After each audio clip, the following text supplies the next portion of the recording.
Unraveling the complexity of English verbs. A closer look at complex verb forms. Hello everyone and welcome back to our series on English grammar. In today's video, we'll be tackling the intricacies of complex verb forms, specifically in the context of reduced relative clauses. Don't worry if this sounds complicated.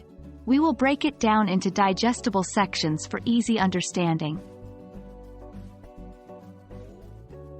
To start, we need to understand what we mean by complex verb forms.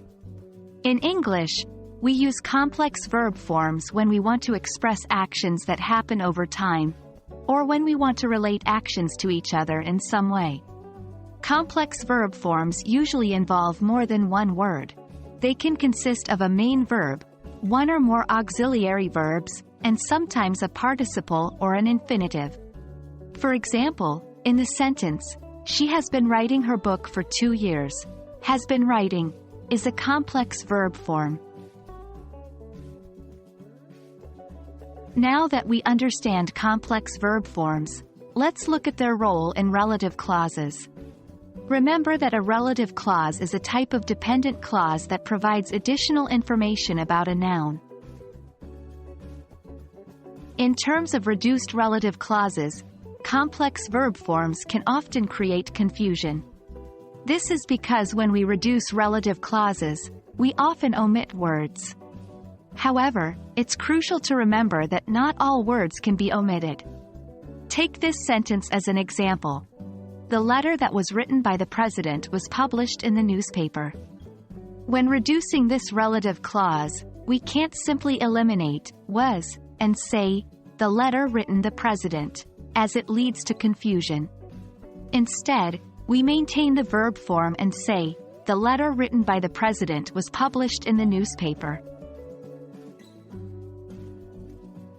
The primary restriction when it comes to reducing relative clauses with complex verb forms is that the verb form must be maintained.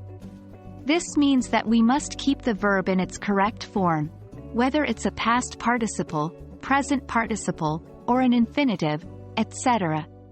This is to ensure that the meaning of the sentence remains clear and accurate.